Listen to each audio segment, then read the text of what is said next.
네, 3대 지수 하락 마감했습니다. 특히나 다우 지수가 1% 넘게 하락하는 모습 보였고요. S&P 500과 전일 사상 최고치를 경신하기도 했던 나스닥 지수는 하락하는 모습 보였습니다.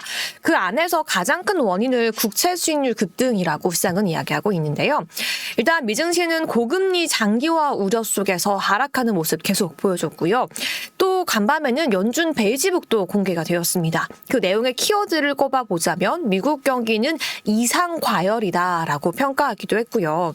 이로 인해서 사실 6월에 기대감이 크게 있진 않았으나 시장에서는 FOMC가 6월 금리 인하에 대해서는 사실상 무선되었다라고 평가하면서 비트코인도 함께 급락하는 모습을 보이기도 했습니다. 이 국채 수익률 간밤에 급등했고요. 가장 큰 원인은 전일에도 여러분들께 말씀드렸지만 재무부 경매가 잇따라 흥행에 실패하는 모습도 크게 작용했습니다. 그럼 머니맵 함께 먼저 보도록 하겠습니다.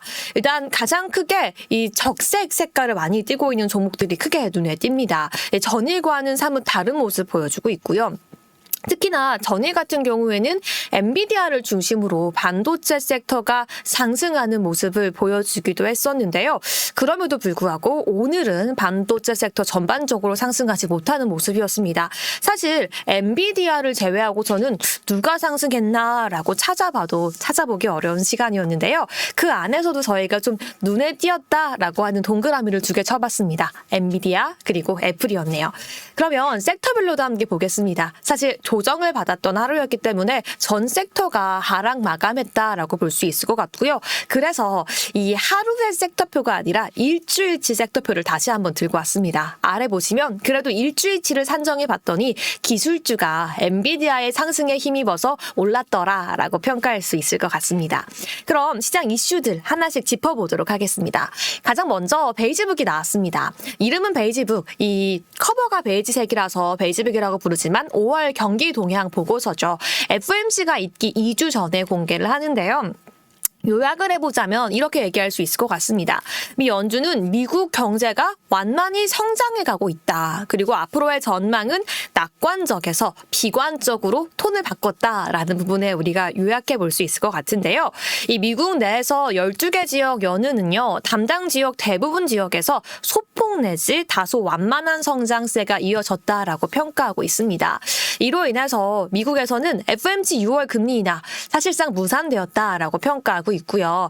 경기 변동에 민감한 임의 소비재에 대해서 지출이 약화되었다라는 특징이 있었고요. 특히나 미국 전역에서 여행 소비가 강화된 점도 특징적이었습니다. 하지만 높은 금리 탓에 대출 증가세는 제한적이었고요. 주택 수요는 완만한 증가세를 보였습니다. 사실 지난해 나왔던 지난 5월 FOMC 의사록을 함께 비교해보면요. 최근에 몇 달새 동안 미국의 인플레이션 둔화세가 진전을 보이지 않았다라는 내용과 일맥상통하는 점이 보였었고요. 금리 인하에 대한 확신을 얻기까지 기간이 당초 예상했던 것보다 길어질 것이다 라고 이야기했는데요. 베이지북에서 나온 내용 역시 지난 5월 FOMC 의사록에서 확인됐던 내용들과 결을 같이 하기 때문에 시장에서는 한 번 더 금리 인하에 대해서 후퇴하고 있었다라고 이야기할 수 있을 것 같습니다.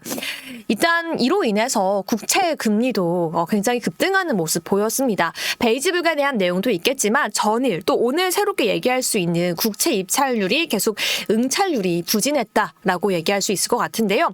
금리 인하에 대한 시점이 애매해졌고 이로 인해서 입찰은 부진했고 다시 한번 국채는 가격이 하락하면서 금리까지 급등했던 이런 시나리오가 간밤 이뤄졌던 하루였습니다. 이렇게 급등한 금리는 미 증시에 악영향을 끼쳤다라고 할 수 있을 것 같은데요. 2년물 국채 금리는 0.36% 상승하면서 5% 이 코앞까지 다가왔고요. 10년물은 4.5%를 껑충 뛰었습니다. 1.69% 상승했네요.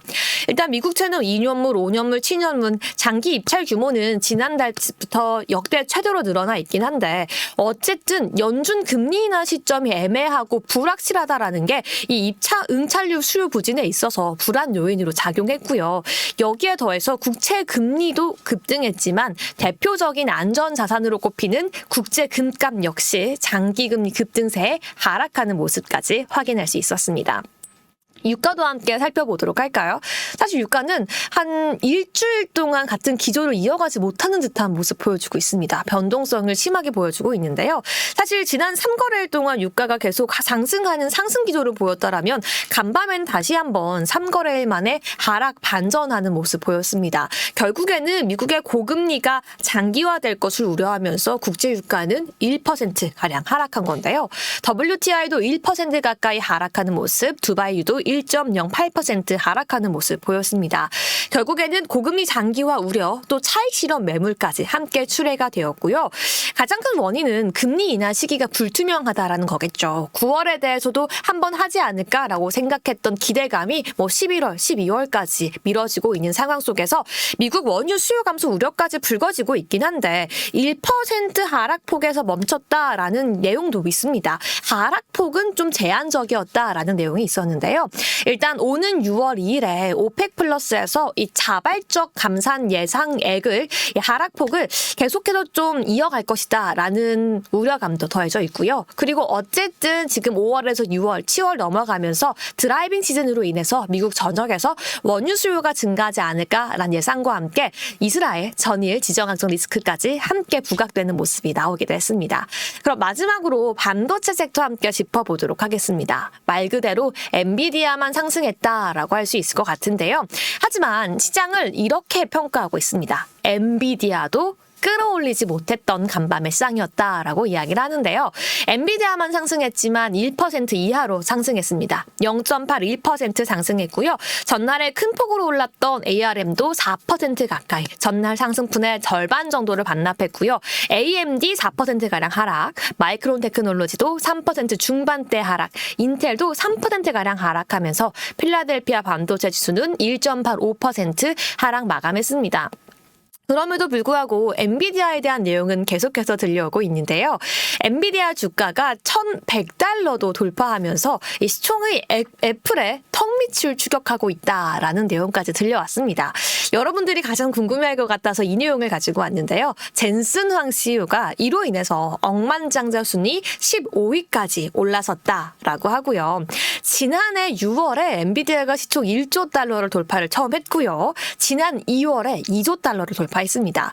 이제는 불과 3개월 정도밖에 지나지 않았는데 시장에서는 엔비디아의 시총이 3조 달러를 돌파할 수 있을까 기대를 하고 있는 현상인데요. 과연 내일 시장에서는 엔비디아의 상승 이어질 수 있을지, 미증시 다시 한번 개선될 수 있을지, 금리 인하에 대해서 시장 어떤 반응 보여줄지 함께 체크해 보셔야 할 것 같습니다. 여기까지 오늘의 브리핑 마무리해 보도록 할게요.